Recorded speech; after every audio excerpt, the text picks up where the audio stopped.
Hi, I'm Aaron Hinklin. I'm a member of the Time for Learning team. I have 3 kids, Ella, Harry, and Hugo. Their ages 14, 12, and 10. I started reading to them when they were just babies on my lap.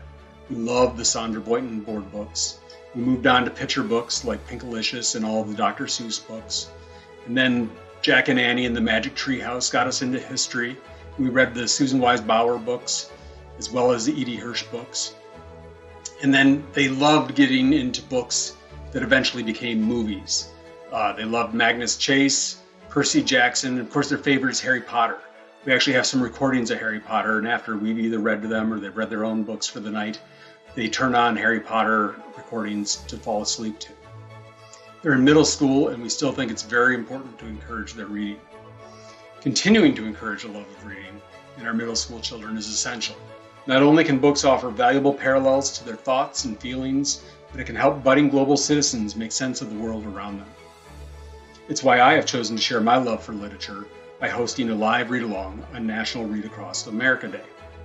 If you're not familiar with National Read Across America Day, it was developed by the National Education Association as a way to encourage year-round learning.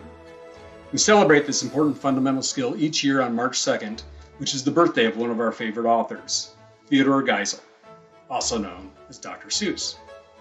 This year, we will be reading an excerpt from an all-time classic, The Wonderful Wizard of Oz by L. Frank Baum, which was also made into a movie. As we read through the first chapter together, we'll come across a number of surprising events that always get me excited to turn the page and read more. Chapter 1, The Cyclone. Dorothy lived in the midst of the great Kansas prairies with Uncle Henry, who was a farmer, and Aunt Em, who was the farmer's wife.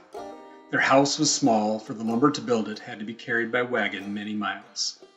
There were 4 walls, a floor and a roof, which made one room, and this room contained a rusty-looking cook stove, a cupboard for dishes, a table, 3 or 4 chairs, and the beds.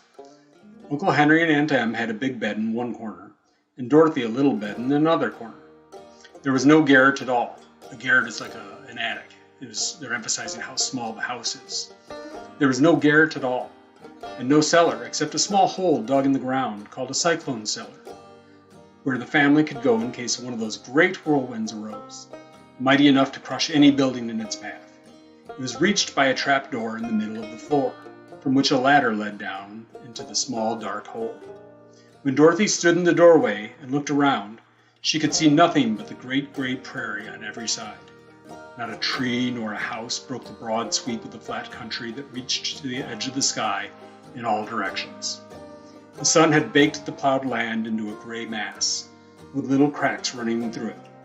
Even the grass was not green, for the sun had burned the tops of the long blades until they were the same color gray to be seen everywhere.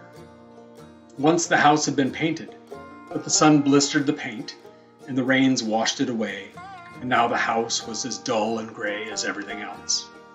When Aunt Em came to live there, she was a young, pretty wife.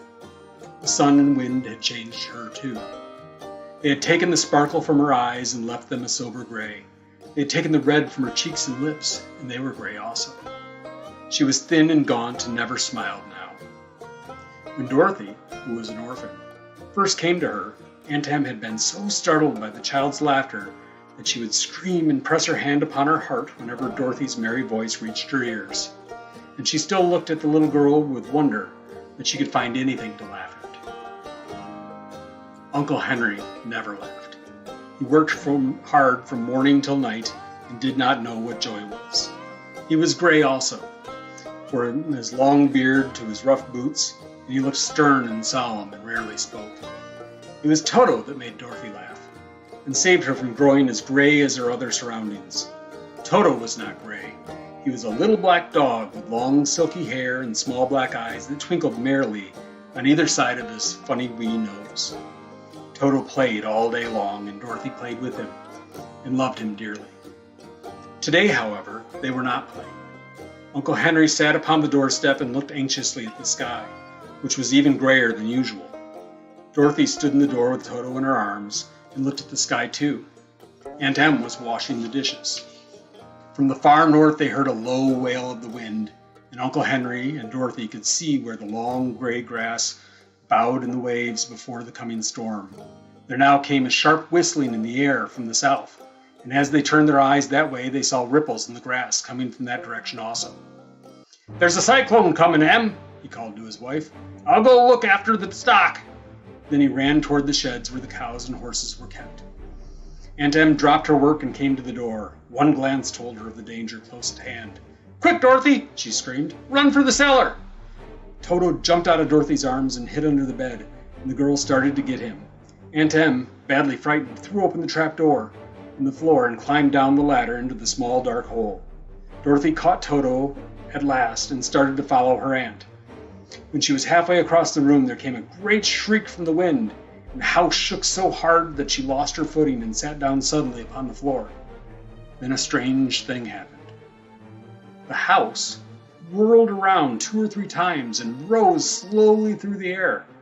Dorothy felt as if she were going up in a balloon. The north and south winds met where the house stood and made it the exact center of the cyclone. In the middle of the cyclone, the air is generally still, but the great pressure of the wind on every side of the house raised it up higher and higher until it was at the very top of the cyclone. And there it remained and was carried miles and miles away as easily as you could float a feather. It was very dark, and the wind howled horribly around her, but Dorothy found she was riding quite easily. After the first few whirls around and the other time when the house tipped badly, she felt as if she were being rocked gently like a baby in a cradle. Toto did not like it. He ran about the room, now here, now there, barking loudly, but Dorothy sat quite still on the floor and waited to see what would happen. Once Toto got too near the open trapdoor and fell in. At first the little girl thought that she had lost him, but soon she saw one of his ears sticking up through the hole, for the strong pressure of the air was keeping him up so that he could not fall. She crept to the hole, caught Toto by the ear, and dragged him into the room again, afterward closing the trap door so that no more accidents could happen. Hour after hour passed, and slowly Dorothy got over her fright, but she felt quite lonely, and the wind shrieked so loudly all about her that she nearly became deaf. At first she had wondered if she would be dashed to pieces when the house fell again, but as the hours passed and nothing terrible happened, she stopped worrying and resolved to wait calmly and see what the future would bring. At last she crawled over the swaying floor to her bed and lay down upon it, and Toto followed and lay down beside her. In spite of the swaying of the house and the wailing of the wind, Dorothy soon closed her eyes and fell fast asleep. Thank you so much for tuning in and reading an excerpt of The Wonderful Wizard of Oz with me. We encourage you to continue reading the book at home, and if you're looking for some great conversation starters with your children, be sure to check out the discussion prompts that we've provided. I hope you all enjoyed this book just as much as I did. Thanks so much for joining me.